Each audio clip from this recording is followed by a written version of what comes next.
Merci, bonsoir. Donc on va parler de migration pour les baleines. On va prendre les baleines à bosse parce que c'est le record chez les cétacés de déplacement. Je vais faire une présentation en 3, 4, enfin, en 4 ou 5 points plutôt. Je vais commencer par vous expliquer quelles sont les méthodes qu'on déploie pour suivre les cétacés. Je vais vous expliquer après quels sont les résultats, les nouveaux résultats qu'on a depuis les 5 dernières années, 6 dernières années. Et puis enfin, on verra si les activités humaines impactent ou pas les cétacés. Alors moi, je suis Olivier Adam. J'ai plusieurs projets. Je m'occupe plutôt des sons, de l'acoustique des cétacés en fait. Et j'ai plusieurs projets à travers le monde, et notamment des baleines à bosse dans l'océan Indien. Donc là, j'ai mis une petite pastille sur Madagascar parce que c'est là où j'ai commencé. Mais on est en train d'étudier cette population en fait dans tout l'océan Indien, de l'Afrique du Sud jusqu'au Kenya. Et on va y revenir un petit peu dans ce document. Sinon, les Antilles françaises, si vous voulez aller voir des baleines à bosse, elles sont actuellement en Guadeloupe. Et donc allez-y. Et puis en Méditerranée aussi, parce qu'il y a du cachalot. Voilà, on a fait un peu de baleine bleue aussi dans l'océan Austral vers Crozet. Donc voilà, différents types de projets. Et notamment, l'idée, c'est soit de faire des descriptions d'habitat, des descriptions de population, ou sinon de voir quelles sont les méthodes qui permettent de les détecter et de les recenser. Alors, je ne sais pas où vous en êtes dans les cétacés, donc je vais repartir avec 3 slides très très générales. Donc les cétacés, ce sont des mammifères marins. On met 90, mais en gros, ça change tous les ans, donc il ne faudra pas me dire ce soir par mail que ce n'est pas 90. Hein. Et donc, il y a 2 grandes familles. Il y a les mysticètes, il y a à peu près une quinzaine d'espèces, qui sont les baleines bleues, baleines à bosse, rorqual commun, etc. Donc c'est des baleines à fanon. Et puis les odontoncètes, qui sont tous les cétacés avec des dents, donc orques, dauphins, cachalots. Alors ce qui est important de retenir, c'est que ces 2 grandes familles ont des comportements très très différents. Déjà, leur morphologie est totalement différente. Leur façon de vivre, leur structure familiale sont différentes. Et donc, on va pouvoir déjà avoir des informations, ne serait-ce que par des généralités à partir de ces grandes familles. Alors, par exemple, il y a des cétacés qui sont résidents. Il y a 500 grands dauphins, par exemple, qui évoluent entre le Mont-Saint-Michel et les îles, au Havre et les îles anglo-saxonnes. Et il y en a d'autres qui utilisent tous les océans et qui se déplacent en permanence.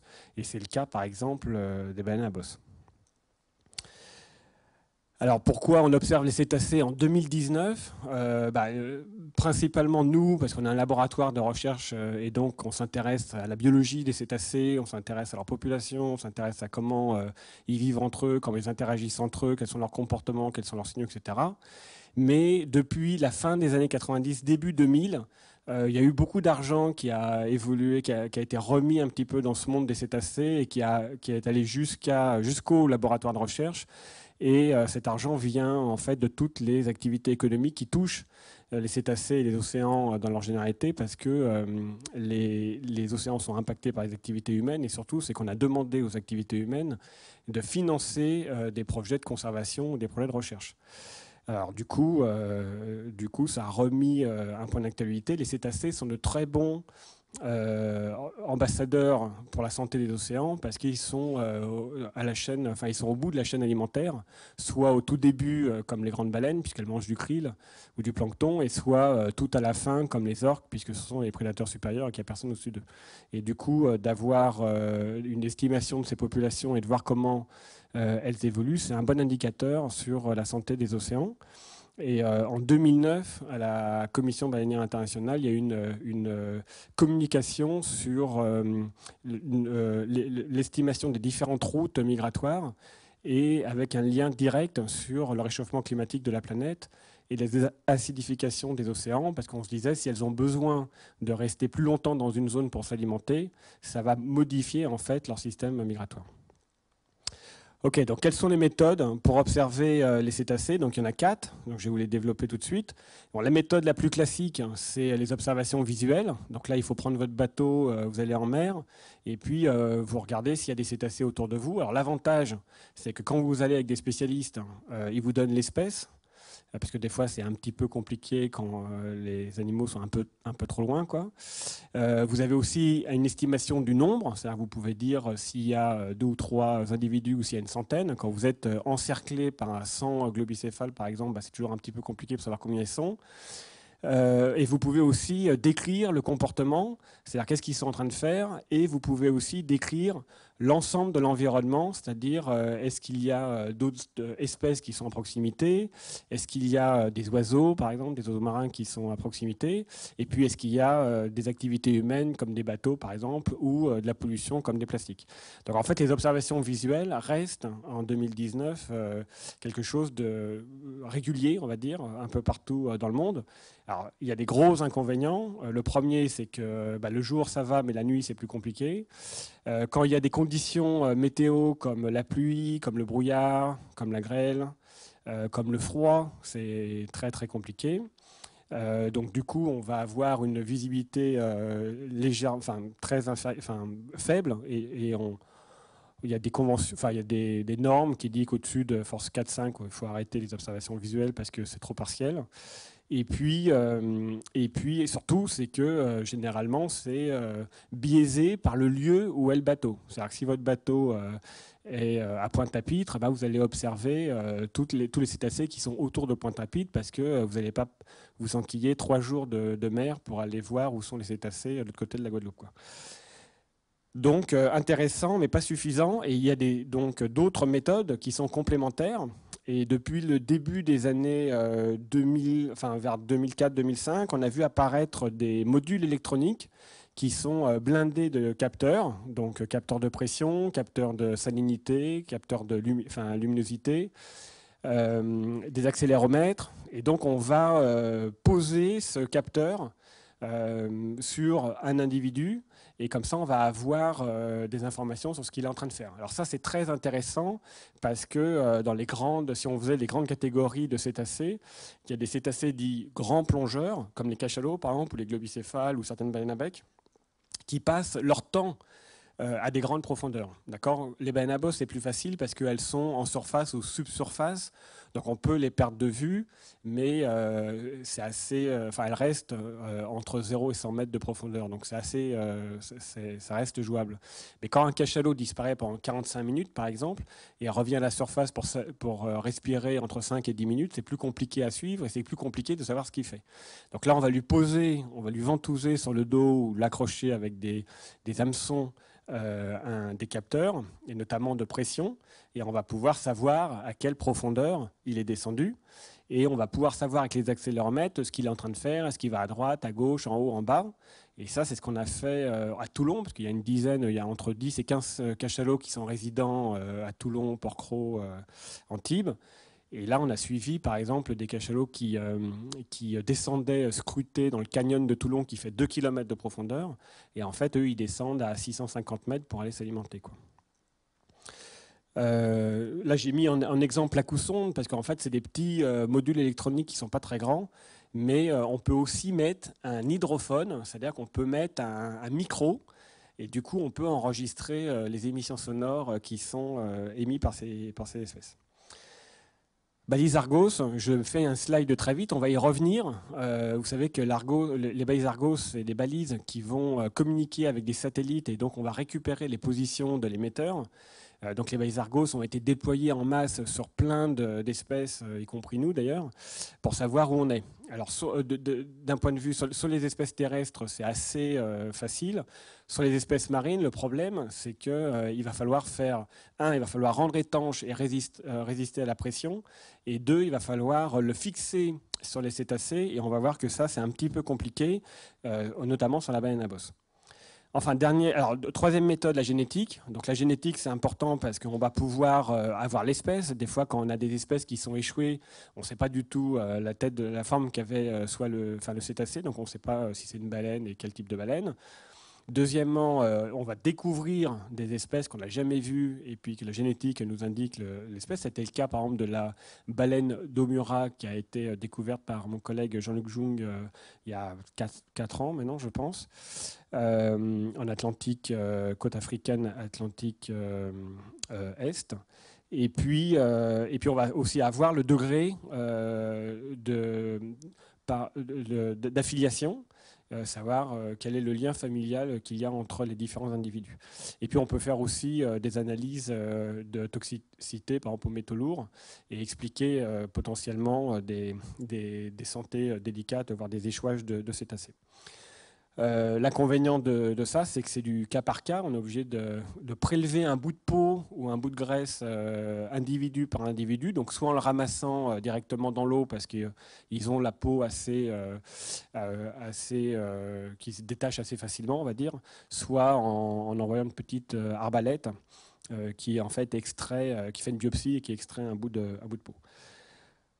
Donc génétique et puis acoustique. Alors acoustique, pourquoi? Parce que les cétacés sont vocalement actifs, donc on a uniquement besoin de descendre un micro dans l'eau et puis enregistrer à distance tous les sons, et notamment donc les sons de cétacés, parce que s'ils sont à proximité du bateau, et ben, on peut les enregistrer.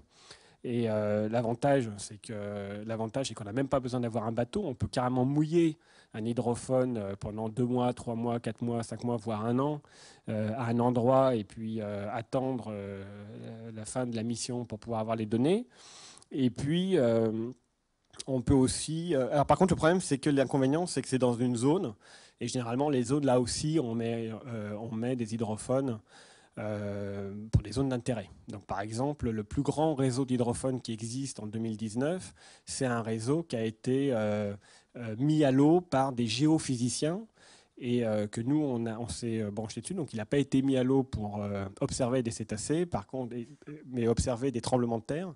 Et par contre, vu que c'est les mêmes fréquences, eh ben, on a détourné les données qu'eux ont enregistrées pour savoir s'il y a des baleines bleues ou des rorquals communs présents dans la zone. Donc des variétés de sons assez incroyables. Donc je vais vous en faire écouter quelques-uns parce qu'on est aussi venu pour ça. Et donc il y a des fréquences, il y a des intensités différentes d'une espèce à l'autre, ce qui fait que quand on enregistre dans les enregistrements, par exemple nous on a mis un hydrophone au sud et au nord de Saint-Pierre-et-Miquelon, et en écoutant la bande son, alors on n'a pas que des cétacés, il y a des bruits de bateaux, il y a de la pluie, enfin, il y a des événements, il y a de la houle, etc. qu'on peut entendre dans les enregistrements, mais pour les enregistrements de cétacés, on est capable de caractériser si c'est une baleine à bosse, une orque, etc. Alors la baleine à bosse, c'est une baleine à bosse de Madagascar. Donc les baleines à bosse sont connues pour leur chant. En fait, l'histoire commence en 1971 avec une publication dans Science par 2 chercheurs américains qui s'appellent Scott McVeigh et Roger Penn, et qui avaient eu les enregistrements de la US Navy qui faisait des écoutes à Hawaï de sous-marins éventuellement russes, quoi, ou de bateaux russes. Donc ils n'ont jamais vu un seul sous-marin. Par contre, ils ont enregistré plein de baleines à bosse.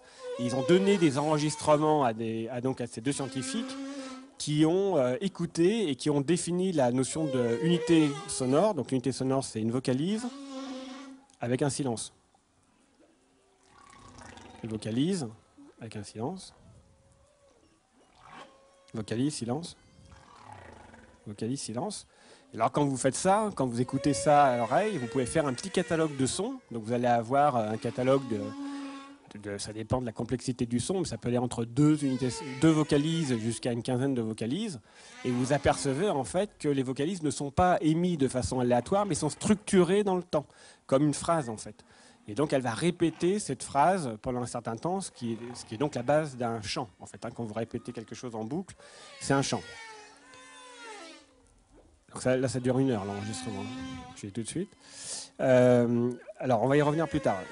On a noté depuis 1971 que les chants sont des dialectes régionaux, c'est-à-dire qu'en fait, les unités sonores qui sont émises à Madagascar n'ont rien à voir avec celles qui sont émises en Guadeloupe, par exemple.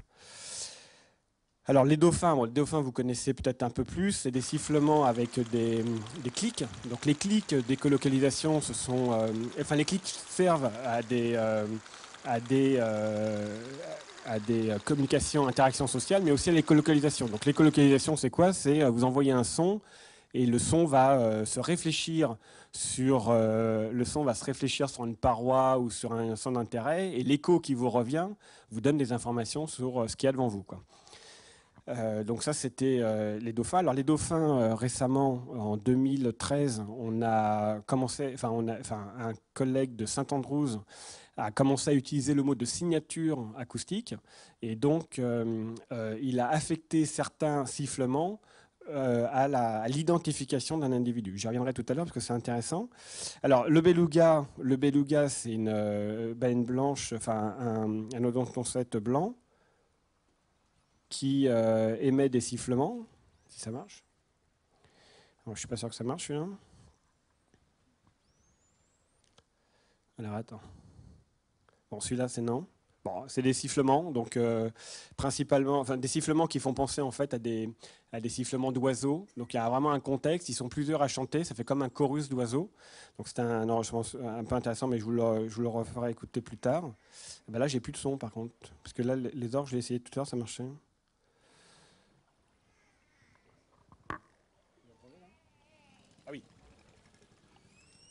Voilà. Donc les orques résidentes, elles évoluent en groupe, d'accord. C'est la mère qui pilote le groupe, qui est la matriarche du groupe, et elle garde tous ses petits avec elle pendant toute sa vie, d'accord. Et le lien familial est extrêmement fort, à tel point que quand la mère meurt, les mâles qui sont avec elle, enfin donc ses fils, vont mourir 1 an après elle, parce qu'ils sont trop dépendants de leur mère. Par contre, donc, ils ont une interaction très forte, et notamment en 2002, on a noté que certains sons étaient propres à un clan, enfin propres à un groupe. Et donc, pour la première fois, pour les cétacés en tous les cas, on a utilisé le mot de clan acoustique. Et donc, du coup, chaque pod, enfin chaque groupe, avait des sons spécifiques à lui, quoi.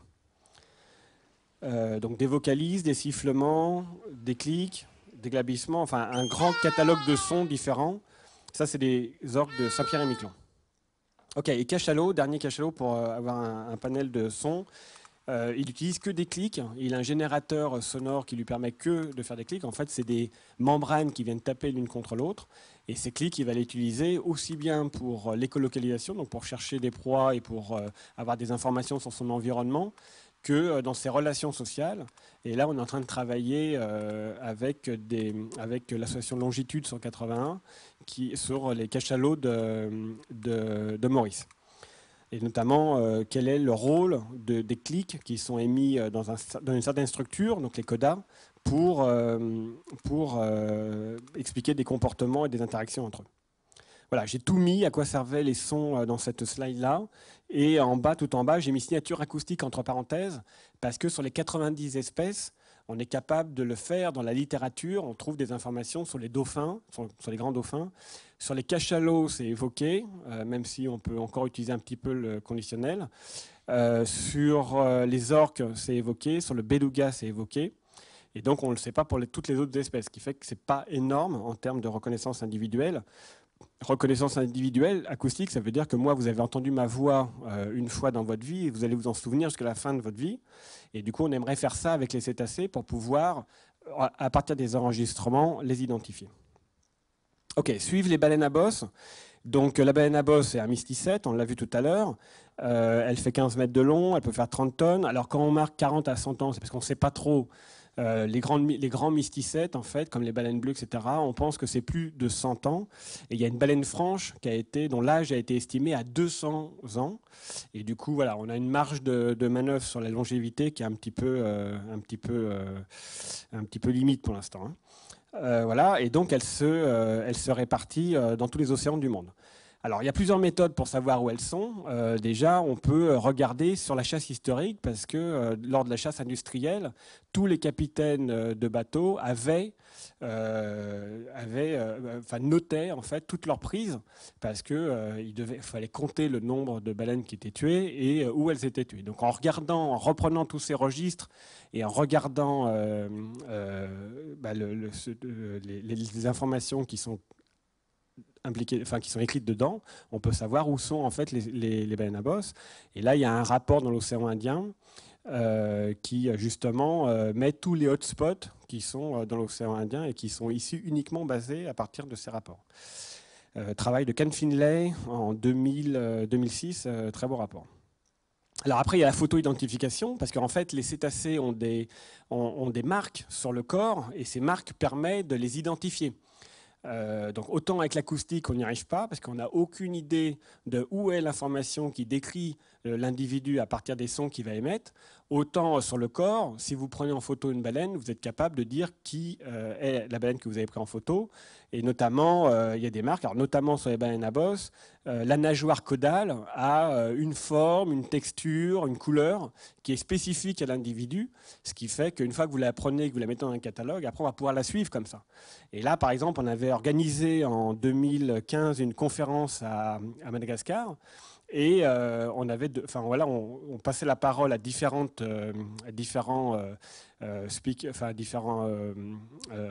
présentateurs qui présentaient leurs travaux.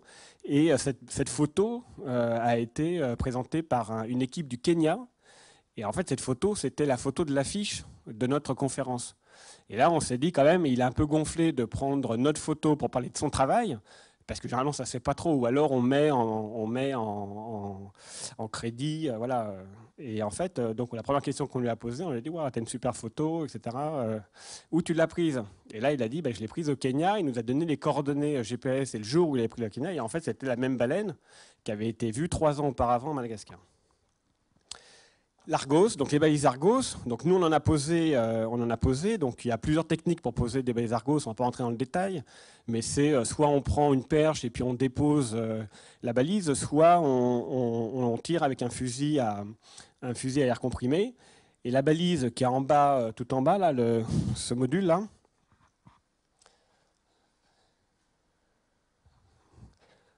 ce module c'est un petit cylindre qui fait 25-30 cm de long, et on va le planter dans le dos de la baleine, c'est-à-dire à travers sa graisse.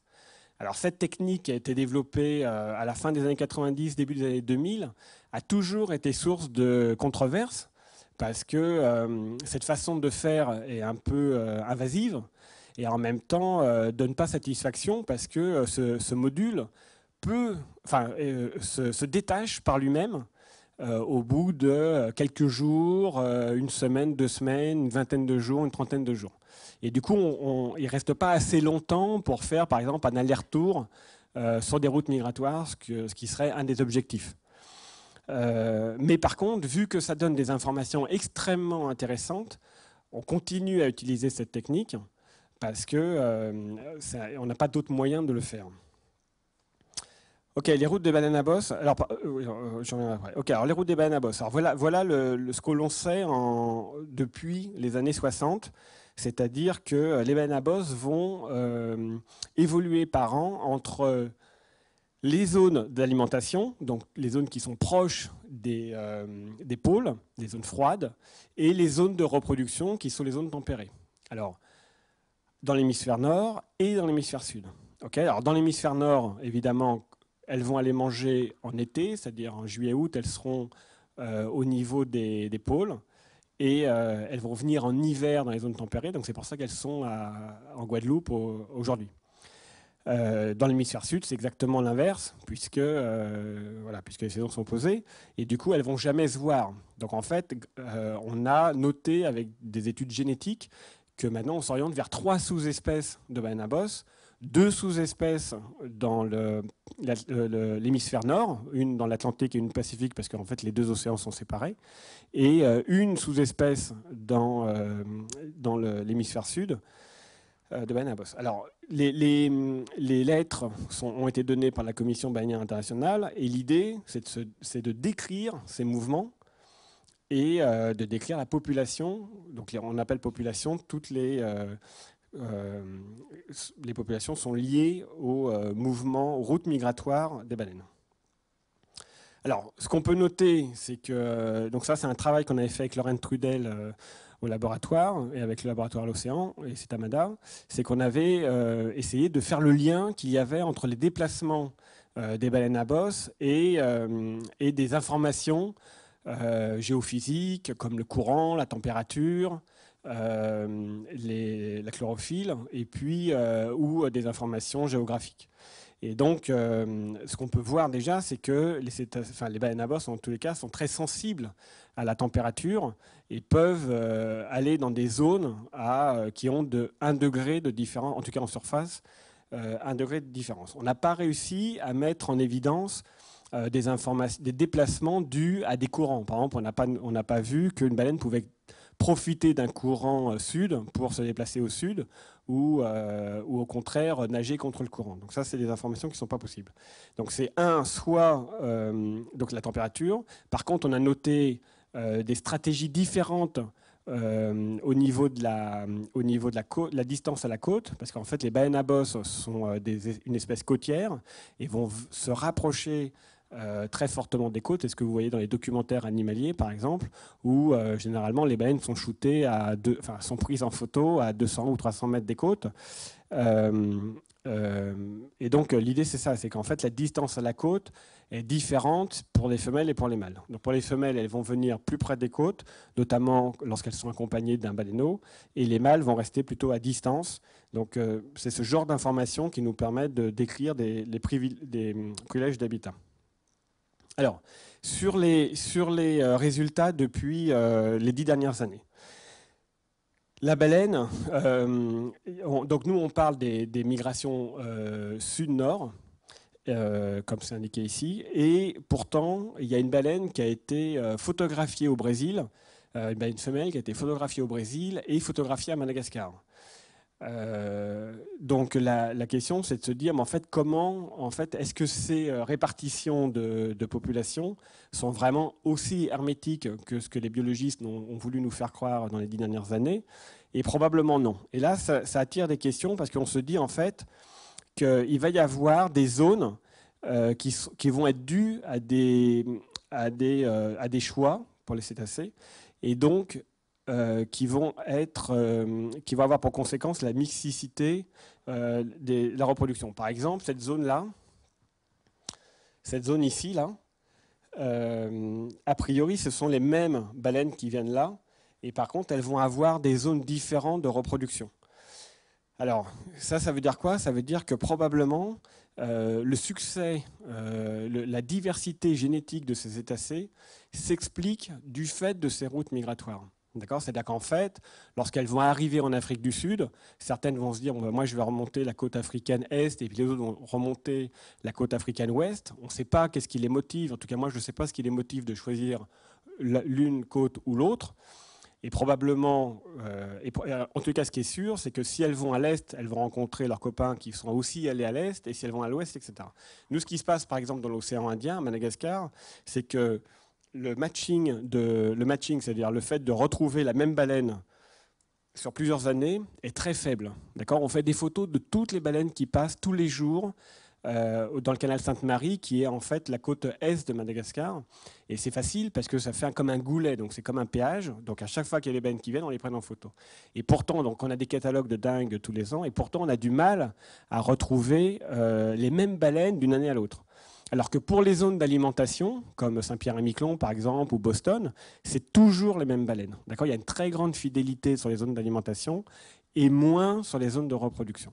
Alors je vais y revenir en 15 secondes, mais juste je finis ce que je disais avant, c'est que du coup le choix qui va partir des zones d'alimentation vers les zones de reproduction, le fait que la baleine aille à l'est ou l'ouest de l'Afrique, ça va avoir des conséquences directes sur la diversité de reproduction, parce que le choix qu'elle a fait, ça ne sera peut-être pas le même que celui de ses copains de l'année dernière ou il y a 2-3 ans, et du coup ça va pouvoir brasser un maximum la génétique.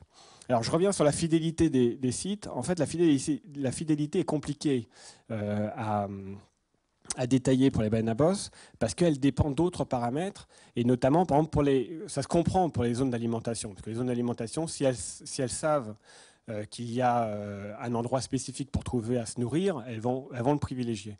Mais pour les zones de reproduction, c'est un petit peu plus complexe.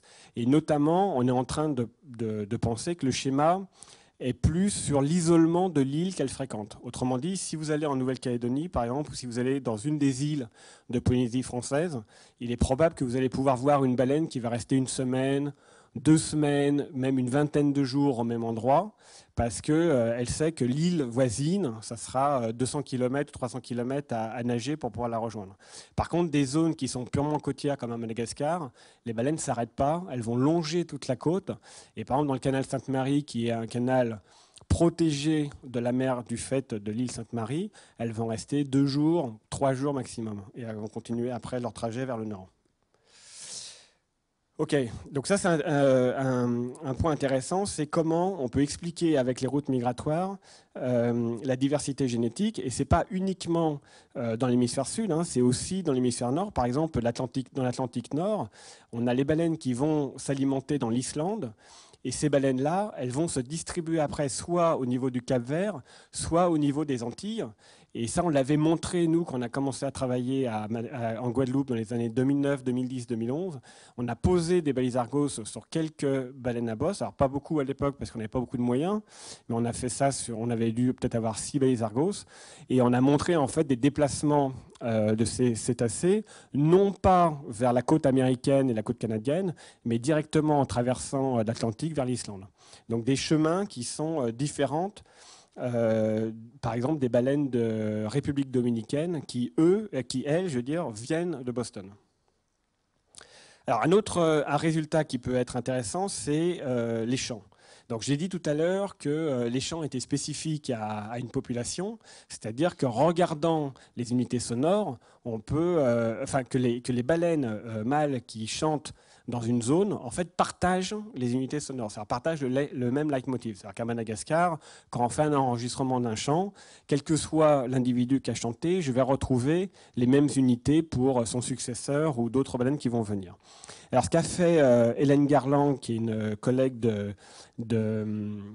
d'Australie, elle a fait un grand coup parce qu'en 2011, elle a utilisé le mot de transmission culturelle dans un article en disant qu'en fait, elle avait retrouvé les unités sonores, non pas dans une zone, mais à l'échelle d'un océan. C'est-à-dire qu'elle a pris toutes les unités sonores, enfin tous les champs entre l'Australie et la Polynésie française, et dans tous les champs qu'elle notait, il y avait les mêmes unités sonores, donc ce qui voulait dire en fait que les baleines s'étaient au moins entendues au moins une fois.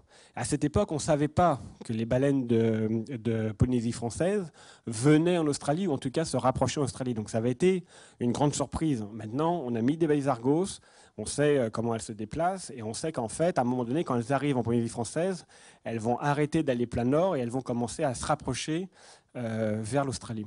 Donc ça, c'est des informations intéressantes. Et en 2019, en janvier 2019, c'est-à-dire qu'il y a moins de 2 semaines ou 3 semaines, il y a une nouvelle publication qui est ce qu'elle est, mais qui montre en fait qu'il y a des unités sonores qui sont semblables, qui sont similaires entre des chants du Gabon et des chants de Madagascar. D'accord ? Donc ça, c'est une étude qui avait été faite en 2002-2004 et qui est juste publiée en ce moment. Donc ce qu'ils ont fait, c'est qu'ils ont pris les chants et ils ont regardé quels étaient les leitmotivs et voir quel était l'indice de similarité entre ces chants-là. Alors, ce qu'il faut retenir de ça, c'est que ça avait été déjà montré en génétique, en fait. On avait déjà montré que les populations qui se partageaient autour de l'Afrique étaient génétiquement proches. On avait aussi mis des balises Argos, c'est-à-dire qu'on avait mis des balises Argos, alors pas moi au Gabon, mais la Wildlife Conservation Society, avec des informations qui descendaient plein sud. Et puis nous, on avait mis des balises Argos à Madagascar, on avait les mêmes informations, descendre plein sud. Donc en fait, on n'a pas les routes nord, mais on a les routes sud, et les routes sud convergent vers le même endroit. Donc que ça soit fait par une nouvelle technique comme l'acoustique, c'est une très bonne idée. Et là, on est en train de le faire. L'année dernière, on a enregistré des baleines à bosse d'Afrique du Sud, donc Afrique du Sud, La Réunion, Madagascar, Comores, Mozambique et Kenya. Alors Kenya, on ne va pas en avoir beaucoup parce qu'en fait, elle ne remonte pas beaucoup nord et les enregistrements qu'on a fait, a priori, il n'y a rien dedans. Par contre, on va pouvoir comparer des enregistrements d'Afrique du Sud et de Madagascar. Alors on va retrouver des similarités, ça ne va pas être 100% parce que les baleines ne sont pas des robots, mais du fait que ce soit les mêmes individus qui vont venir sur toute cette côte-là, on devrait avoir des similarités assez fortes. Rendez-vous en 2020 là-dessus. Alors pourquoi il y a des similarités sur les unités sonores? C'est parce qu'on s'est intéressé à comment elles généraient des sons. En fait, si vous allez Si vous regardez sur Internet comment une baleine crée un son, vous allez voir qu'elles n'ont pas de corde vocale. D'accord, ça c'est la base qu'on avait dit depuis la nuit des temps, c'est que les cétacés n'ont pas de corde vocale. Donc les odontocètes, par exemple, qui font des clics et des sifflements, c'est des membranes qu'ils ont au niveau des évents et qui vont claquer l'une contre l'autre. Et pour les baleines qui font des vocalises, comme la baleine à bosse, on n'avait pas d'idée de quel était le vibrateur qui permettait de créer ce type de son. Et donc, on a monté un programme avec on est deux dans le monde à avoir fait ça, mais on a monté un programme avec une chercheuse américaine qui s'appelle Joy Reidenberg et qui est anatomiste. Et on a découpé des larynx de baleines pour savoir où était ce fameux vibrateur qui permettait de créer des vocalises. Et donc, on l'a identifié avec un système respiratoire tout à fait particulier. Et donc, on est sur le chemin de l'identification individuelle. Parce que maintenant qu'on a réussi à faire le lien entre des vocalises et des caractéristiques morphologiques, vu que toutes les baleines sont différentes, il y a la possibilité, peut-être un jour, d'arriver à cette fameuse signature individuelle. Et si on arrive à cette fameuse signature individuelle, on aura plus de marge après pour caractériser le déplacement des individus. Ok, je vais faire une conclusion un peu longue alors du coup. Donc il y a beaucoup de choses qu'on sait sur les déplacements de ces grandes baleines. On ne sait pas pourquoi elles se déplacent. On ne sait pas quelle est la motivation intrinsèque de pourquoi elles nagent. Parce qu'il y a des endroits où elles pourraient très bien se nourrir et en même temps se reproduire et mettre bas. Il y a des baleines à bosse qui ont été observées par exemple à Saint-Pierre-et-Miquelon toute l'année. Alors il n'y en a pas beaucoup, mais il n'y en a que quelques-unes. Et du coup, pourquoi elles n'ont pas fait de route migratoire alors que les autres l'ont fait? C'est un petit peu délicat. Mais par contre, celles qui migrent vont réussir, notamment par exemple en Atlantique Nord, vont réussir à faire des distances qui sont assez incroyables. Nous, quand on a posé les Argos, ce qui nous avait marqué, c'était deux choses. Première chose, les baleines nagent 100 km par jour. Donc, ce n'est pas des avions, elles vont se déplacer tout doucement, mais en 24 heures, au bilan, ça fait 100 km. Comme si vous marchiez toute la journée, vous allez arriver à vos 20 ou 30 km par jour, même sans courir. Donc cette notion de se déplacer en permanence, elle est quand même forte. La deuxième chose, c'est que ces 100 km par jour, c'est quel que soit l'individu, c'est-à-dire même une mère qui vient d'avoir un baleineau, le baleineau, on avait l'idée que quand il y avait des baleineaux nouveau-nés, la mère était plus stable, restait dans un coin le temps que le baleineau prenne des forces, etc. Et en fait, nous, en tout cas dans nos données, on ne l'a pas retrouvé, parce qu'en fait, la mère va pousser le baleineau, ça vous l'avez sûrement vu dans des documentaires, en fait, la mère va pousser, le baleineau est assez léger par rapport à son poids, la mère fait 30 tonnes et le baleineau fait 1 tonne 5, et donc la mère va le pousser avec son rostre, et donc pouvoir continuer à avancer, y compris si le baleineau est là. Alors la deuxième chose qu'on a notée, c'est que c'est très compliqué de faire des prédictions de trajectoire. D'accord, on a publié un article en 2013 où on disait, alors on était peut-être allé un petit peu violent à l'époque, on avait dit que c'était imprédictible. Pourquoi? Parce que dans les balises Argos qu'on mettait, on avait des grandes trajectoires. Ce qu'on faisait en fait, c'est qu'on prenait les premières positions de la baleine, on tirait une droite, on disait ok, à la fin du mois, elle sera en Islande. Et en fait, on n'a jamais réussi à voir où elle allait à la fin du mois, ce qui fait qu'on s'est dit on est incapable de prédire une trajectoire. Alors que si vous faites la même expérience sur une vache, la vache, elle va faire tous les jours les mêmes trajectoires entre la barrière et puis le lieu où il y a de l'eau, par exemple, de telle sorte que vous allez avoir un chemin qui va se creuser au fur et à mesure dans le pré, quoi. Et alors, le fait de se dire quelles sont les décisions qu'elles prennent pour pouvoir se déplacer, même si sur les images que je vous ai montrées, on avait des grandes autoroutes nord-sud de ces routes migratoires, et individu par individu, c'était pas immédiat. Et ils n'ont pas la même échelle de déplacement, ni sur les distances, ni sur le temps, ni sur la motivation. Donc c'est compliqué, nous, avec notre vue, de se projeter sur ce qu'ils sont en train de faire, quoi. Ok, donc les conclusions. Donc on n'a jamais su autant qu'en 2019 sur leur déplacement. Ça nous permet de caractériser la population, ça nous permet de dire combien elles sont et d'estimer leur nombre. Et ça nécessite en fait différents types de méthodes. Alors, il y a encore des choses à faire, et notamment l'idée que maintenant, on a de plus en plus de documents. On a de plus en plus de photos, on a des vidéos, on a éventuellement de l'imagerie satellite qui commence à apparaître en 2019. Hein, c'était un petit peu avant, mais c'est de mieux en mieux maintenant.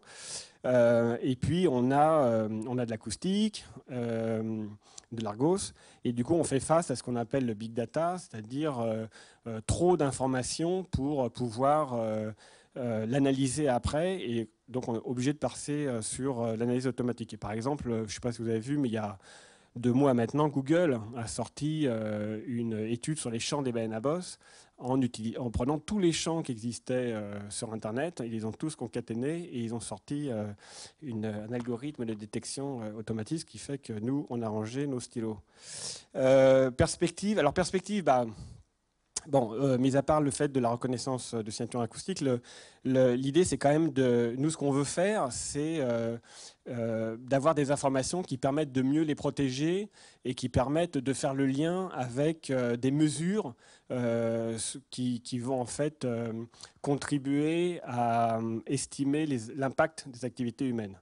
Alors l'impact des activités humaines est très très différent suivant l'activité et suivant l'espèce, d'accord? Donc on ne va pas tous les lister parce que ça va être très long, mais à un moment donné, quand on arrive dans une zone, nous, on a des demandes d'expertise, par exemple, où il y a des bureaux d'études qui ont la même demande d'expertise, qui sont de dire, voilà, il y a une telle activité humaine qui va générer, par exemple, tel bruit ou qui va générer voilà, tel trafic de bateaux, comment ça va se répercuter directement sur la population de baleines à bosse.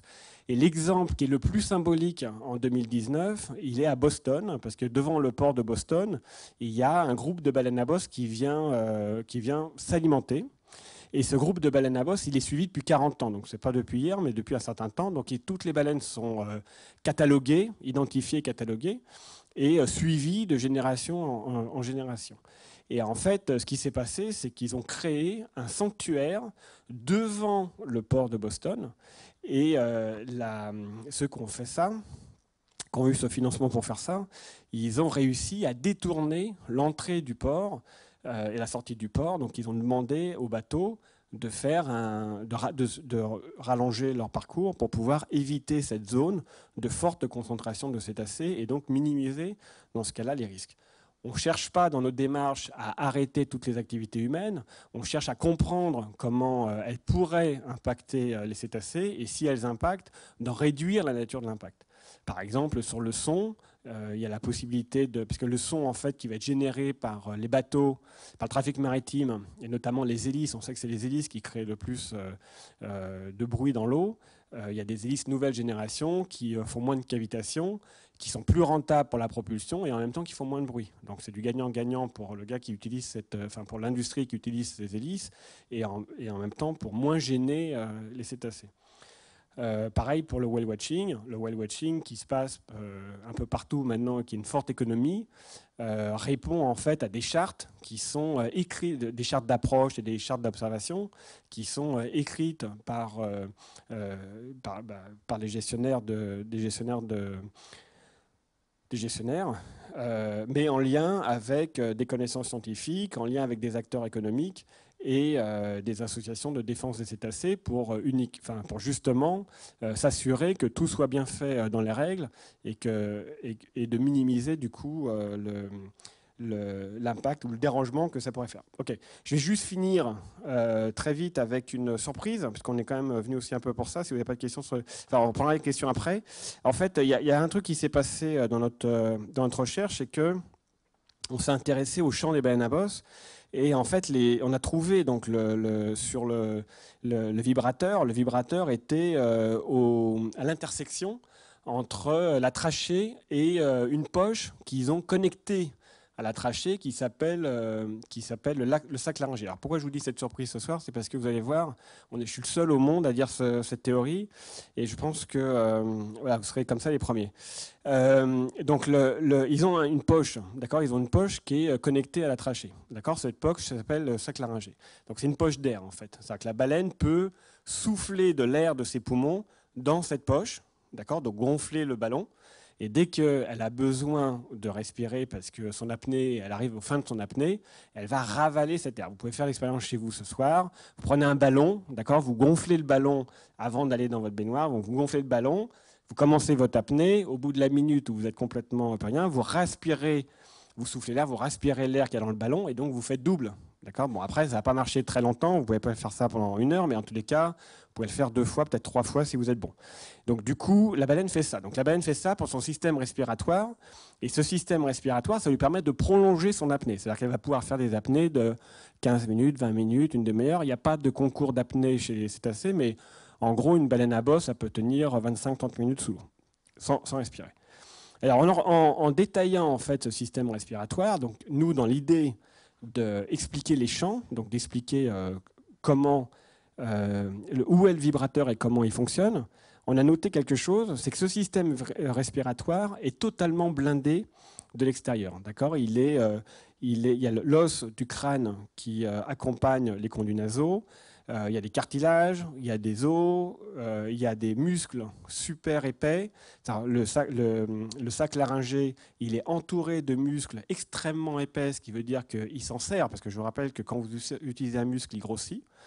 Et donc, il va y avoir un système, et c'est intéressant parce qu'à l'époque, quand on sait qu'une baleine peut emporter sous l'eau entre 500 litres et 1000 litres d'air, on peut se demander, mais comment elle fait pour aller après plonger? On sait qu'en plongée, la gestion de l'air avec la profondeur, la pression de la profondeur, c'est un peu compliqué, quoi. Et là, du coup, on s'est dit, mais en fait, il y a plusieurs... Donc, son système respiratoire est blindé, et 2, il y a plusieurs niveaux de verrous. Il y a au moins 3 verrous dans ce système. Un qui sont les évents, c'est-à-dire que les évents sont totalement clos. Le deuxième, c'est l'épiglottis, comme nous, en fait, qui va fermer la trachée des conduits nasaux. Et 3, le fameux système qui sépare le sac laryngé de la trachée. Donc ça veut dire qu'une baleine ne pourra jamais avaler, enfin jamais respirer un sac plastique ou respirer une goutte d'eau. Pour passer les 3 niveaux de verrou, séparément, ça serait assez incroyable.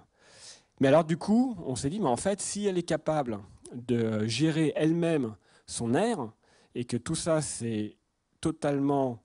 c'est gérable sans que ça dépende de la pression due à la profondeur, elle va pouvoir l'utiliser de façon différente que nous, on serait capable de le faire. Et notamment, on a expliqué les sauts. En 2015, dans une publi, on a émis l'hypothèse que ces sauts de baleine à bosse seraient dus au système respiratoire.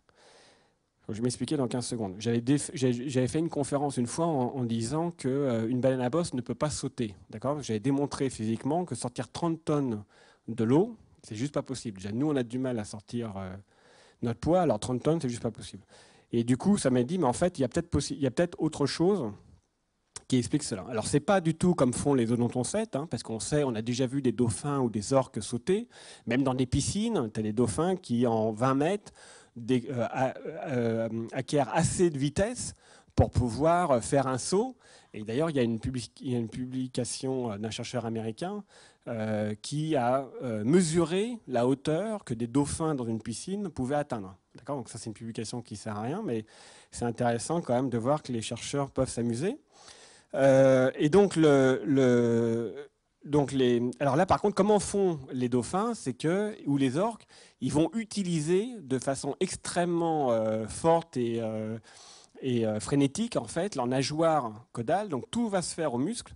D'accord, ils vont palmer très très vite, ce qui va leur donner une accélération. Ils vont faire un saut. D'accord, donc c'est comme ça que ça marche. On n'a jamais vu dans le monde entier une baleine à bosse prendre de l'élan. D'accord, on n'a jamais vu une baleine à bosse partir de 500 mètres du bateau, palmer comme un avion et puis faire un saut. Ne m'envoyez pas une vidéo qui est sur YouTube qui fait ça devant un bateau parce que c'est un baleineau. Là, je vous parle que des baleines adultes. D'accord, baleines adultes. Donc, alors, par contre, qu'est-ce qu'elles font? Elles vont se positionner à 15-20 mètres de profondeur. D'accord, et elles vont modifier leur ballast. En fait, en modifiant la pression qu'elles ont dans leur système respiratoire, en modifiant en fait le volume d'air qu'elles ont dans leur système respiratoire, elles vont modifier leur flottabilité. C'est-à-dire que quand elles vont comprimer leur système respiratoire, leur flottabilité va être négative, et quand elles vont décompresser leur système respiratoire, leur flottabilité va être positive. Ça, c'est ce qui explique le fait, et ça vous l'avez vu aussi, soit vous avez nagé avec des baleines à bosse, soit vous l'avez vu dans les documentaires, où on a des baleines qui sont totalement à l'arrêt, d'accord, qui sont totalement en position statique, à n'importe quelle profondeur, sans bouger une seule nageoire. C'est-à-dire qu'elles sont totalement en équilibre à n'importe quelle profondeur. Alors ça, c'est très difficile à faire. D'aller chercher la flottabilité neutre, c'est très difficile à faire en plongée parce qu'il va falloir gérer le volume d'air qu'on a sur nous et du coup de pouvoir le faire à différentes profondeurs, c'est compliqué. Et la baleine le fait très bien, d'accord. Et d'ailleurs, il y a des très belles vidéos où on voit le baleineau qui, lui, n'a pas encore compris qu'il avait un ballast intégré et donc descend jusqu'à sa mère et va se coller sous sa mère parce que sinon il a une flottabilité positive et il va remonter tout seul, d'accord. Et voilà. Et donc on a montré ça. Et du coup, qu'est-ce que fait la baleine? Elle descend à 15 mètres de profondeur. Là en bas, elle regarde évidemment s'il y a un obstacle à sa remontée, parce qu'elle sait que quand ça va partir, ça va être délicat, quoi. Et là, elle va décompresser son système respiratoire. La flottabilité va devenir positive. Et du coup, elle va repartir en verticale à la surface. Elle va accompagner son mouvement avec une légère ondulation. Donc, il y a une publi qui est très bien, parce que ce n'est pas moi qui l'ai écrit, mais c'est mes collègues américains, Colin Ware, du nord de New York, qui avait montré, en fait, qu'il était étonné dans la publi, il était surpris, il le marque, il dit on a noté 2 mouvements de nageoire caudale pour faire remonter la baleine vers la surface. Donc 2 mouvements de nageoire, c'est pas énorme. Un dauphin en ferait beaucoup plus, d'accord, de façon frénétique. Donc du coup, ça c'est intéressant, parce que ça veut dire en fait la baleine va accompagner ce mouvement vertical vers le haut, et c'est surtout le fait qu'elle ait une flottabilité positive qui va pouvoir expliquer le fait qu'elle remonte très vite, jusqu'à peu près 27-30 km/h, et pouvoir faire un saut de plus de 3 mètres à la surface. Ok, je vais finir juste avec un film qu'on a fait, un film qu'on a tourné à La Réunion l'année dernière. Avec ici, c'est un groupe de mâles actifs, c'est-à-dire que les baleines à bosse, lors des périodes de reproduction, ont différentes stratégies. Il y a donc des moments où les mâles sont en compétition, et donc il va y avoir des lâchers de bulles, par exemple. Ils essayent de s'impressionner les uns les autres. Donc là, par exemple, on voit un groupe actif assez près en fait de la côte de l'île Sainte-Marie, d'accord, à même pas 100 mètres. Donc là, la profondeur, c'est entre 6 et 10 mètres de profondeur, donc elles évoluent dans très peu d'eau. Là, on a une mère avec son baleineau qui est en train de prendre le soleil.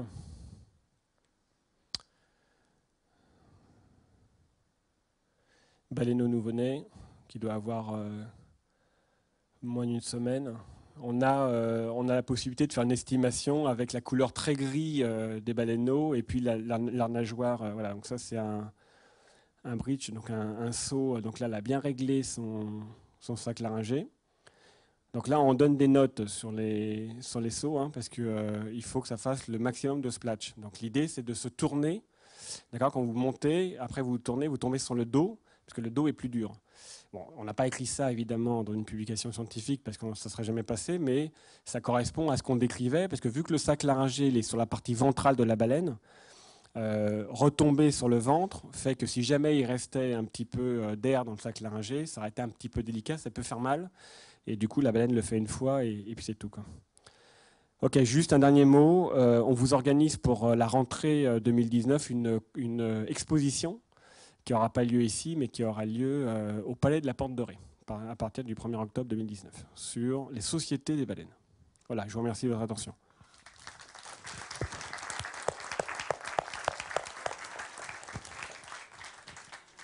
Merci beaucoup, Olivier Adam, pour cette conférence. Je vais faire circuler un micro. Oui, là-bas.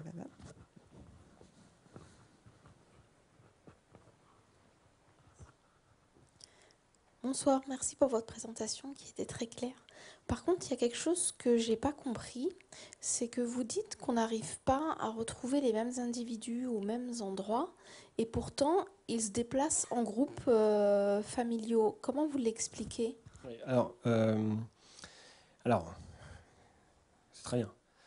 En fait, ça va dépendre du lieu. Parce qu'à Hawaï, par exemple, ils arrivent à retrouver Hawaï, qui est une zone. Là, je parlais que pour les zones de reproduction, donc dans les zones chaudes. Et à Hawaï, ils arrivent à retrouver des individus année après année, mais pour deux raisons. La première raison, c'est que Hawaï, c'est un archipel très large, et du coup, ils vont cumuler des photos sur tout l'archipel. Et deuxième raison, c'est qu'il n'y a pas d'autre endroit où aller autour de Hawaï. D'accord. Donc en fait, elles vont trouver une zone et elles vont y rester. C'est un peu ce que je disais avec Rurutu en Polynésie française. Quand elles arrivent à Rurutu, si la mère est accompagnée d'un baleineau qui est peut-être pas encore, enfin qui est peut-être encore un peu fragile, où les conditions de météo mer sont pas terribles, ou je sais pas, enfin pour une raison X ou Y, elle va rester à Rurutu pendant quelques jours.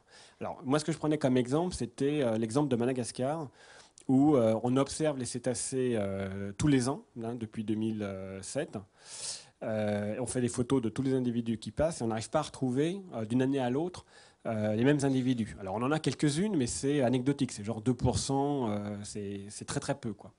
Et en fait, l'idée, c'est que les cétacés en fait, vont se répartir sur toute la zone entre la côte africaine et les îles Mascareignes. Donc en fait, c'est très très très large. Et elles vont avoir plein de choix différents pour pouvoir, et non pas suivre une seule et même route. Vous voyez ce que je veux dire? C'est-à-dire que pour aller au nord, pour aller au Kenya, par exemple, elles peuvent très bien passer par la Réunion, après aller taper directement dans les Comores et rejoindre le Kenya. Et après, pour redescendre, traverser complètement le canal du Mozambique. Alors, par exemple, au canal du Mozambique, on n'a aucune information parce qu'on n'a pas d'observateur. Donc, c'est plus compliqué, quoi.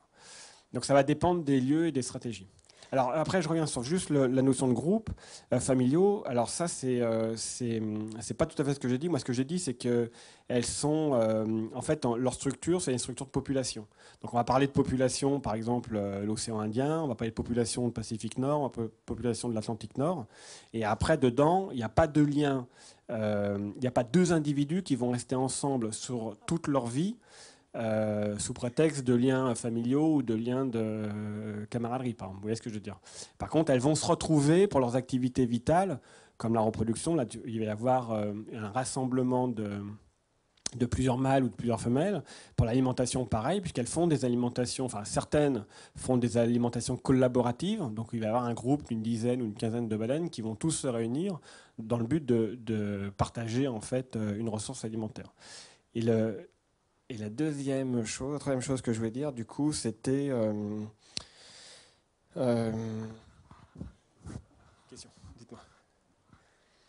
Moi, je suis quand même étonnée que après tant d'années, on ne sache pas finalement grand-chose des baleines, notamment pourquoi est-ce qu'elles suivent la côte, pourquoi elles vont pas plus au milieu de l'océan ou, Non, elles vont au milieu de l'océan, puisque quand elles traversent, par exemple, l'Atlantique Nord, elles partent de l'Islande et elles se retrouvent en Guadeloupe. Donc à un moment donné, elles ont quand même fait la route du Rhum. Oui, mais vous avez dit qu'elles suivent les côtes. Alors moi, j'ai Alors, pas très bien compris, hein. quand elles trouvent... Alors, en fait, il y a une publi qui doit dater de 2006-2007, qui ont montré en fait une préférence aux côtes ou aux hauts fonds. D'accord. Les hauts fonds, en fait, c'est là où il y a moins de profondeur.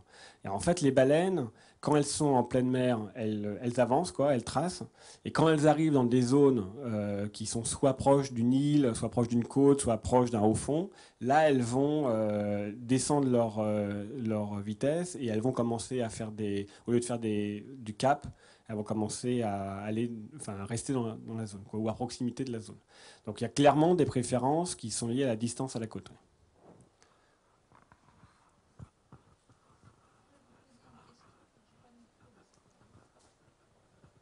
J'arrive.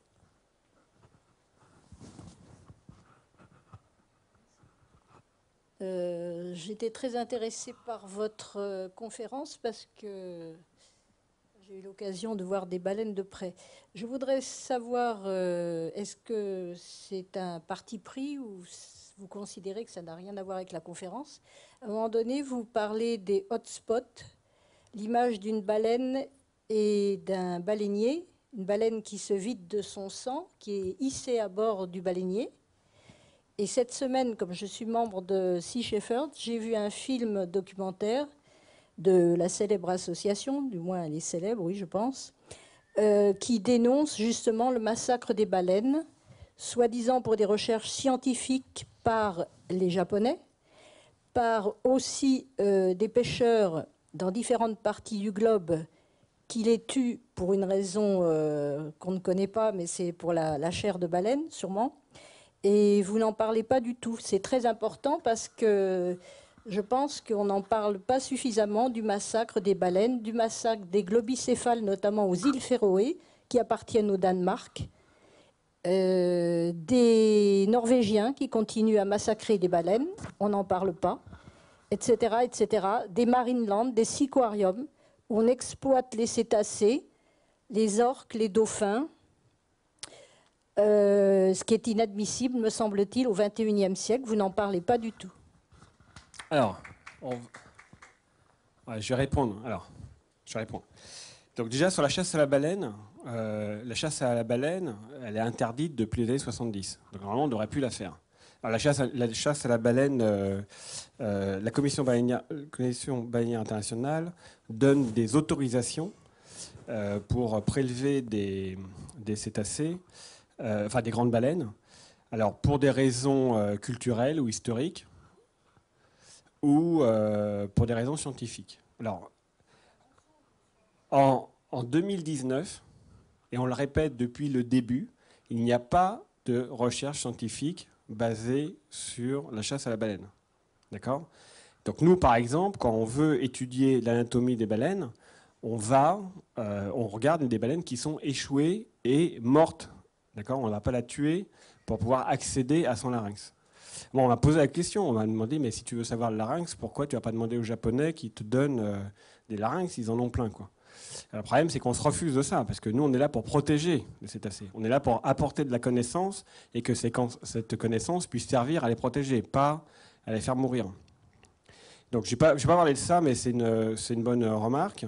Nous, on milite contre la chasse aux cétacés et à la baleine en particulier. Et en tous les 2 ans, il y a une conférence qui s'appelle la Society of Marine Mammalogy et qui réunit en fait tous les chercheurs sur les cétacés. Donc, c'est une conférence qui est organisée par les Américains.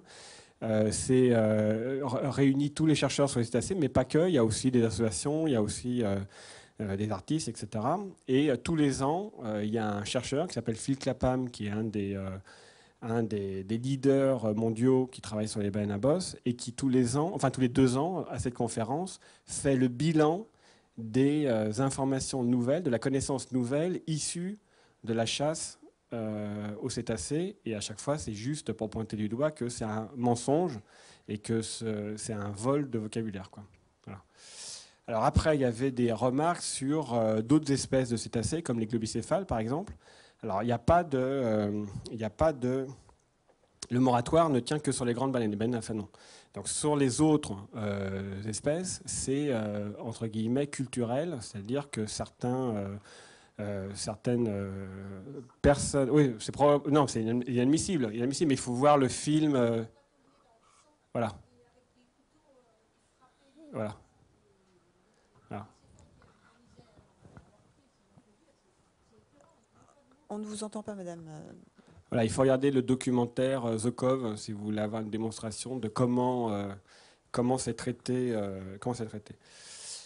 En France, on tue 800 dauphins par an, à peu près, un peu plus. Mais bon, le chiffre qui circule, c'est 800 dauphins par an.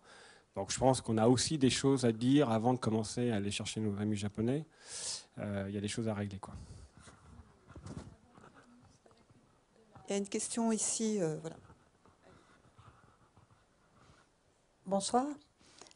Alors, vous avez dénombré approximativement la population de baleines à bosse? Oui, donc dans le Pacifique Nord, en 2011, on a noté qu'elle passait au-delà de 20 000 individus. D'accord. En fait, toutes les estimations, c'est des grands projets qui en fait sont fédératifs de plusieurs observateurs, donc scientifiques, mais pas que. Et avec différentes informations comme les photos principalement, mais aussi les traces Argos, on essaye de faire des estimations de répartition et de distribution dans une zone. Donc dans le Pacifique Nord, il y avait un patron américain qui s'appelait Jay Barlow, qui en 2011 a pris la parole pour dire ben voilà, la population a passé de 19 000 à plus de 20 000. Et en fait, depuis cette année-là, les populations de baleines à bosse augmentent de 6 à 7% par an. D'accord? Sauf dans l'océan Indien, on ne sait pas, parce qu'on n'a pas été capable de le mesurer de façon un petit peu fine. Dans l'Atlantique Nord, c'est 8000, 9000, 11000. Ça va dépendre des fourchettes que vous prenez. Océan Indien, c'est 8000, 9000. Pacifique Sud, côté Polynésie française, c'est 2000. La population doit être 2000, un peu plus de 2100, 2002. Donc voilà, en fait, voilà. Bah, si vous voulez les voir, il faut aller où vous voulez, quoi. Alors, d'autre part, les baleines mettent bas, enfin, bon, si on dit ça, j'en sais rien, tous les combien le baleineau suit la mer pendant combien de temps et quand est-ce qu'elle accepte une deuxième reproduction? Alors, elles mettent bas une fois tous les 2 ans.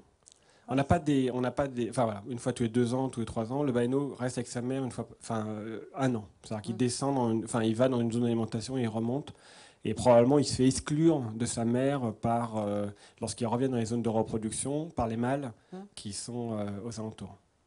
Oui, mais ça fait du coup beaucoup de baleineaux sur une vie de baleine. Voilà.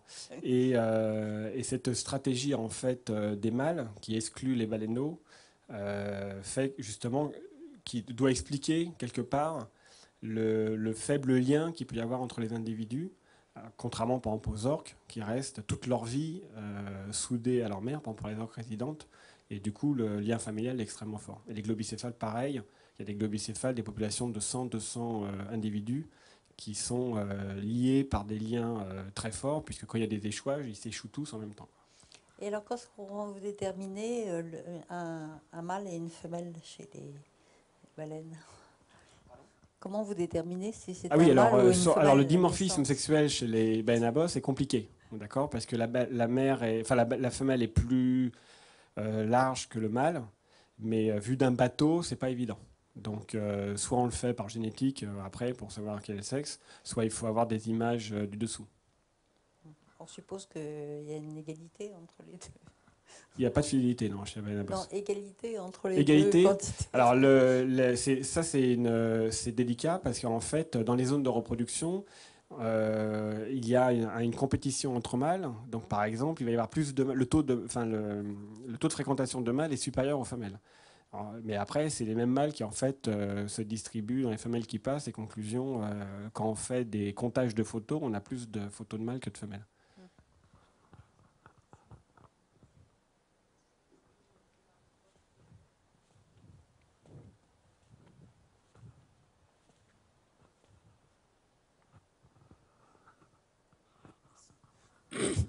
Bonsoir. Je voulais savoir tout simplement comment ils se dirigent dans la mer. C'est une petite question. Deuxièmement, vous avez dit tout à l'heure qu'il y avait parce que quand ils suivaient les côtes, les femelles étaient plus près des côtes que les mâles. Est-ce qu'on sait pourquoi? Est-ce qu'il y a une explication à ça? Et puis, je vais savoir si elles sont toutes en voie de disparition, des choses comme ça, enfin protégées, ou toutes les espèces, ou je ne sais pas, qu'est-ce qu'il en est là-dedans. Bon, merci. Très bien. Alors, comment elles se dirigent? Donc ça, c'est une très bonne question. Ça, c'est une très bonne question parce que elles suivent des déplacements nord-sud.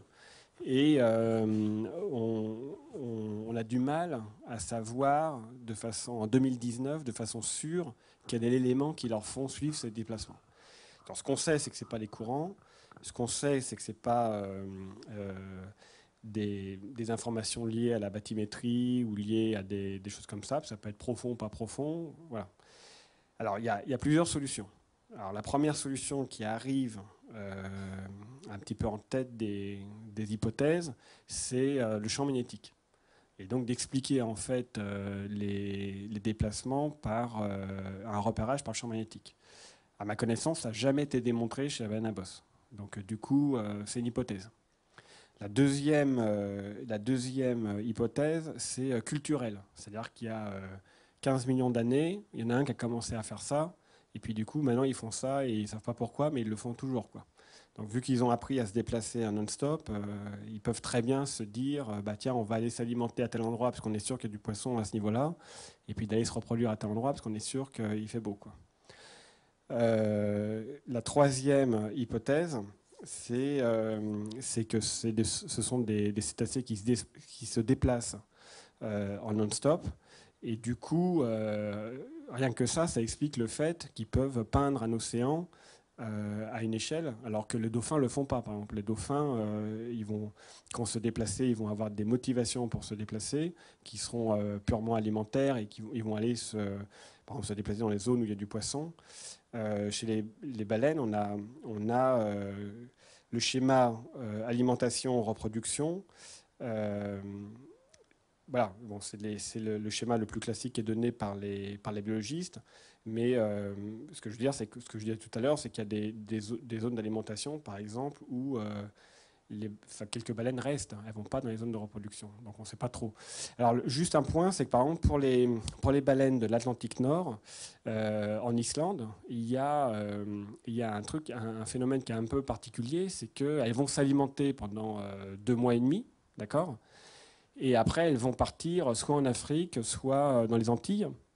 Et un groupe d'entre elles fait un stop près de la Norvège pour aller s'alimenter sur la morue ou je ne sais plus quel type de poisson. Et là aussi, on se dit, mais pourquoi ils ont encore besoin de s'alimenter alors qu'il ferait mieux d'aller direct dans les zones de reproduction comme la majorité d'entre elles font. Donc c'est compliqué les déplacements de baleines à bosse. C'est compliqué. La deuxième question, c'était pourquoi elles s'approchent près des côtes. Alors la différence qu'il y a entre mâles et femelles, l'explication la plus simple, c'est que la femelle, elle a 2 objectifs. Numéro 1, premièrement, c'est d'éviter les mâles, parce que c'est du harcèlement non-stop. Et deuxièmement, c'est que quand il y a un baleineau, il vaut mieux se rapprocher de la côte plutôt que de rester un peu plus en surface,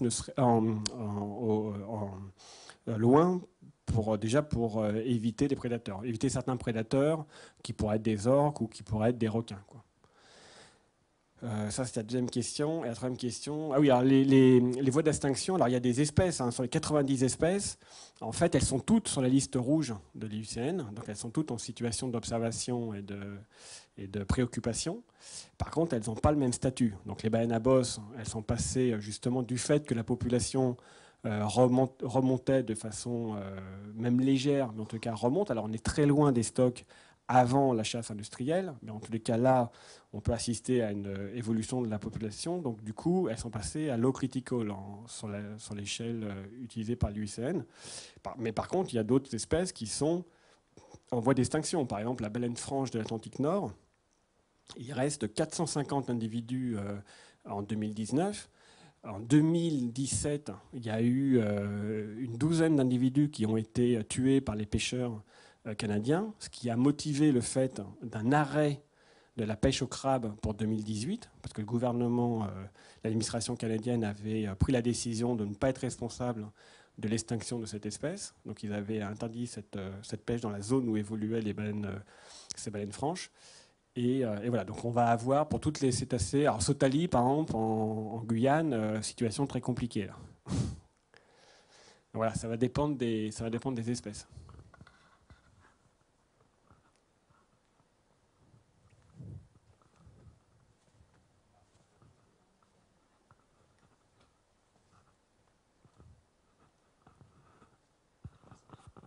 Je vais revenir sur un point qui a été abordé au début, mais je vais essayer de l'ancrer un peu dans votre conférence, parce que c'est une question que je me pose.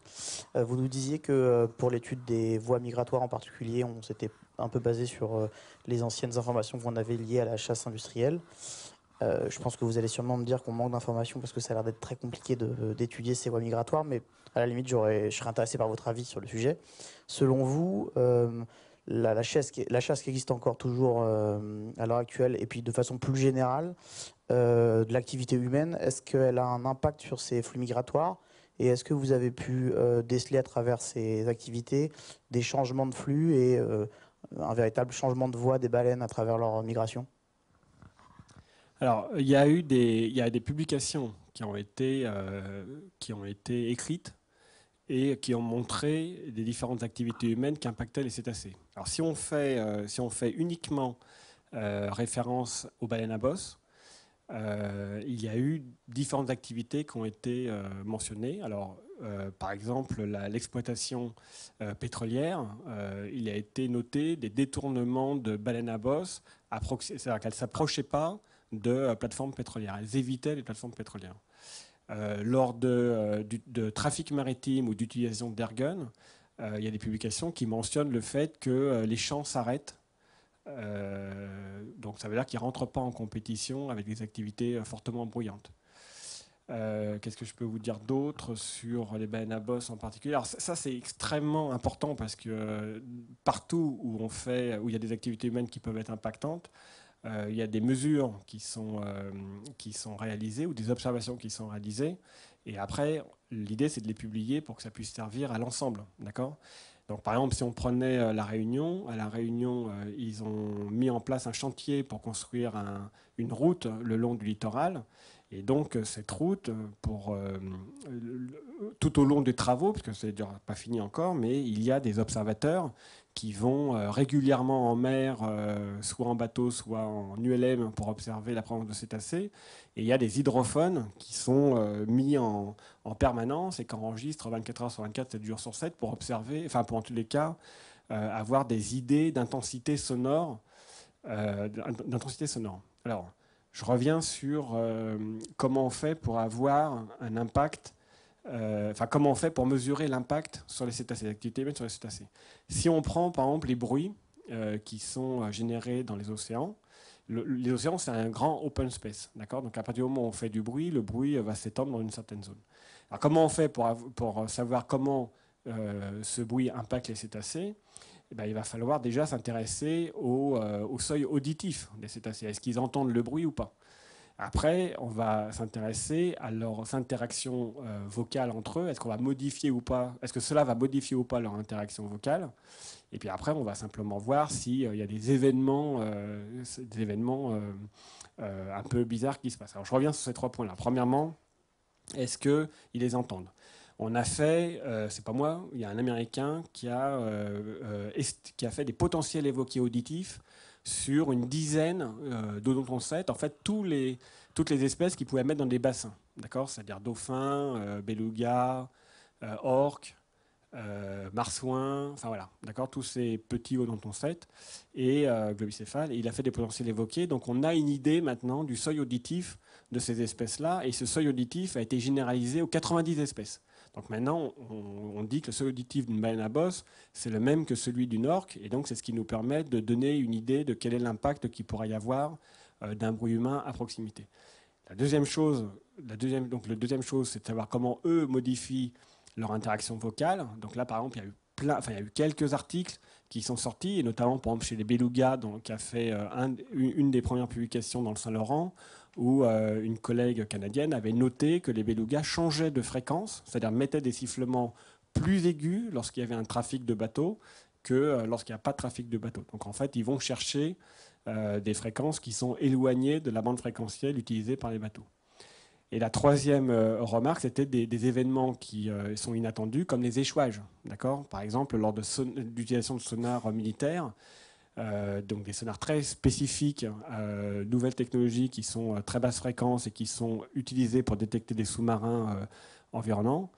Il y a eu des échouages qui ont été notés en 96, en 98, en 2000, en 2002, en 2004. Donc à un moment donné, les gars ils se sont dit, bon, probablement c'est nos sonars, quoi. Donc l'ensemble de ces informations en fait est collecté, et maintenant, à ma connaissance, en tous les cas en France, il n'y a plus de manip liées par exemple à l'utilisation de sons dans les océans qui ne soient pas accompagnés soit par des observateurs sur les bateaux, soit par des systèmes acoustiques qui permettent d'estimer au moins les niveaux sonores qu'il y a dans l'eau, quoi.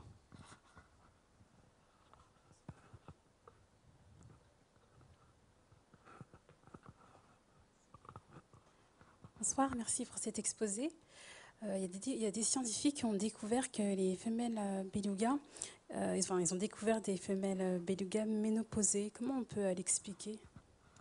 Alors la ménopause avait été notée, constatée chez les orques. C'est des travaux qui doivent remonter d'une dizaine ou quinzaine d'années. Et en fait, le scientifique qui avait proposé les hypothèses, c'est que vu que la durée de vie d'une orque est assez grande, Du coup, la ménopause enlevait les femelles de la compétition sur la reproductivité et donc laissait la reproductivité aux plus jeunes.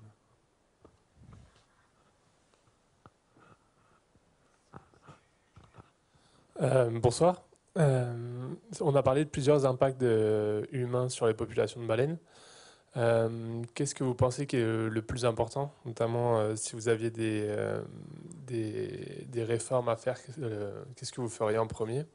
On a parlé de la pêche, mais on n'a pas parlé de la pollution plastique. Puis ma deuxième question, ce serait c'est comment vous est venue cette passion pour les baleines, qui n'a rien à voir avec la première, mais tout aussi importante. Alors, l'impact des activités humaines, si on met une échelle de Richter, la première, ça va être le réchauffement climatique, parce que ça va modifier plein de choses, y compris les ressources alimentaires. Ça va impacter directement les ressources des baleines, et puis leur habitat, etc. Donc je mettrais ça en 1. En 2, je mettrais les pêcheries, parce que les pêcheries, quand même, impactent sévèrement les écosystèmes, les pêcheries industrielles, je parle. En 3, alors, pollution plastique, oui, pollution chimique au sens large, mais pollution plastique, ce qui est maintenant, j'aurais même pu mettre là en 2, on va peut-être mettre en 2 pollution plastique, on va mettre en 3 les pêcheurs. Et puis après, il faut sauter un gap. J'aurais du mal à évaluer, vous voyez la différence, mais après je mettrais la pollution sonore, le trafic maritime, donc risque de collision et pollution sonore. Et puis j'essaie de pas trop en oublier. Puis après, on va sauter un grand gap là, par contre, et on mettra les activités humaines côtières qui sont genre le whale watching ou des choses un peu plus soft, quoi, on va dire. Donc ça, c'était la première question. Et la deuxième question, mais après, il n'y a pas une compétition sur l'impact des activités humaines. Ce qu'il faut éviter, c'est de répondre que c'est pas moi, c'est l'autre. D'accord ? Donc en fait, ce que nous, on fait, c'est qu'on prend chaque activité et on regarde comment on peut faire pour la minimiser, ou en tout cas, quelles sont les solutions qui sont disponibles. Et là, si ça vous intéresse, je vous invite à voir, en tout cas sur la pollution sonore, le film Sonic Sea, parce qu'il donne les solutions, il propose des solutions en tous les cas. Après, je pense que la meilleure solution, je ne sais pas qui m'a dit si j'étais ministre, qu'est-ce que je ferais, je vais vous dire ça tout de suite. C'est une très bonne question, ça. Je pense que la solution vient du système économique lui-même. Et aux États-Unis, par exemple, il y a des sociétés, notamment des sociétés d'avocats, qui vont mettre au tribunal ceux qui ne respectent pas l'environnement. Et là, du coup, ils apprennent plus vite à respecter l'environnement. Ok, deuxième question, c'était pourquoi je travaille sur les baleines ou comment j'ai commencé. En fait, moi je suis ingénieur du son, en gros, je travaille plutôt sur l'aspect scientifique, l'aspect un peu technique. Et j'ai été en contact avec un chercheur du CNRS qui est biologiste, qui s'appelle Christophe Guinet, qui est un des patrons français, et qui cherchait justement des gens qui pouvaient suivre des cachalots à distance. Et notamment, ce qui se disait à l'époque, dans les années début 2000, c'est que l'acoustique pouvait être une solution. Et en fait, c'était une super solution. C'est l'âge d'or. On s'apercevait qu'en fait, alors les laboratoires américains et canadiens étaient leaders sur cette thématique. Et nous, on a commencé à travailler, on a proposé différentes méthodes et ça a marché, quoi. Donc voilà, quoi. Mais c'est passionnant parce que l'aventure humaine en elle-même, on croise des gens qui sont passionnés et des gens qui sont exceptionnels, quoi. Donc c'est plutôt intéressant. Oui, à propos des échouages de cétacés, je crois que les échouages collectifs, j'ai cru comprendre que ça ne touche que certaines espèces. Quelles sont les causes de ces échouages? Est-ce que ça concerne des groupes entiers? Est-ce qu'on a observé de tels échouages massifs dans des époques pré-industrielles? Ou est-ce que c'est seulement du fait des pollutions actuelles? Alors, très bien. Alors là, effectivement, ça va être espèce par espèce. D'accord ? Il ne va pas y avoir une réponse qui va être générale aux 90 espèces de cétacés. D'accord ?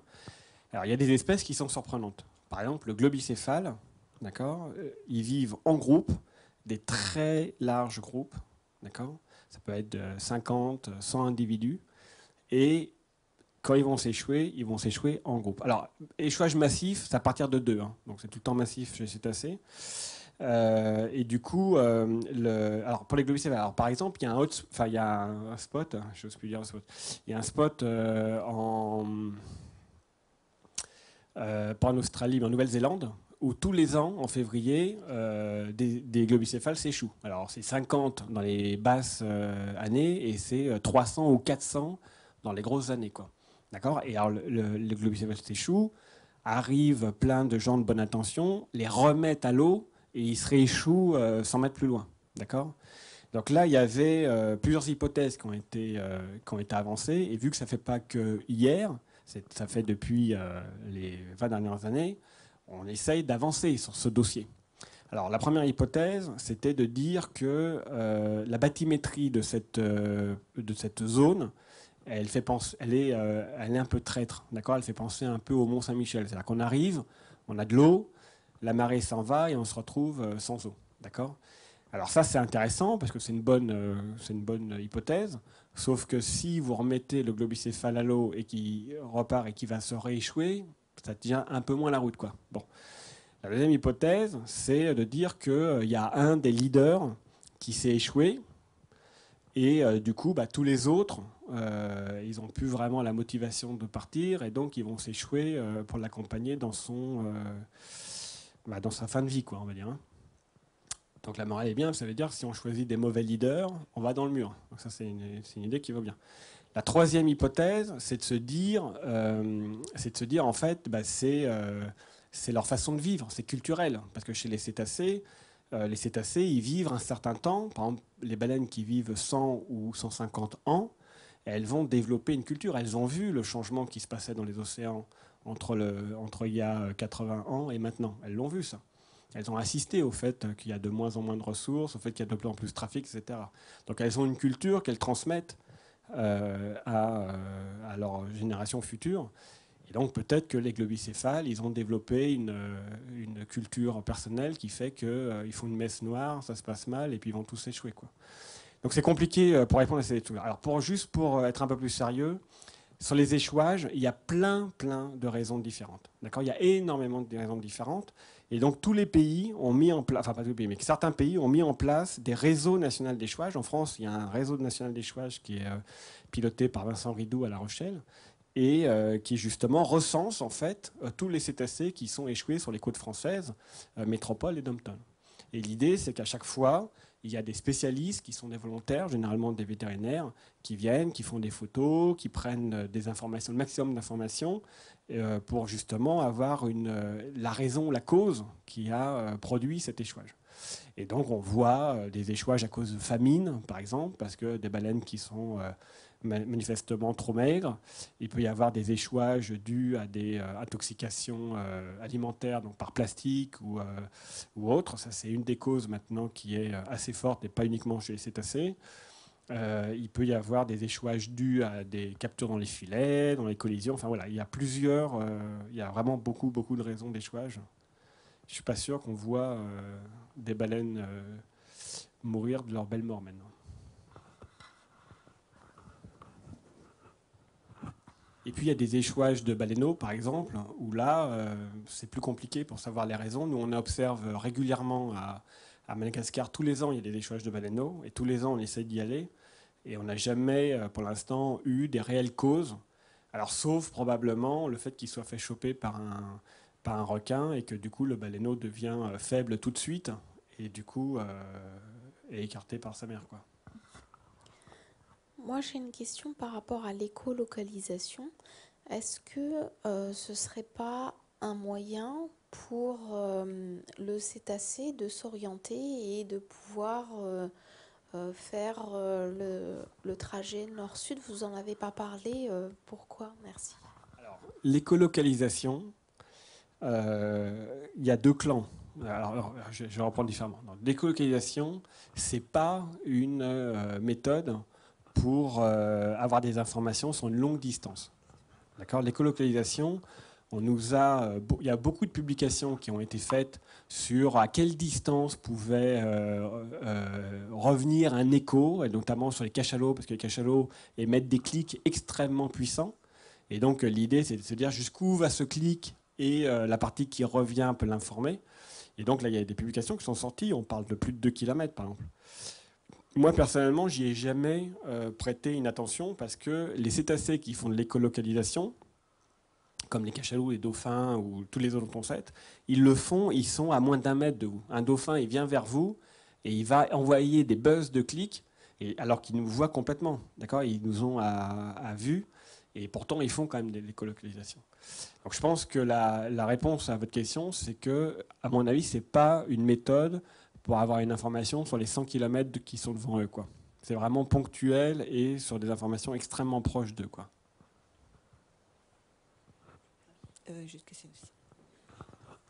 Oui, bonjour. J'ai une question. En fait, c'est concernant les poux.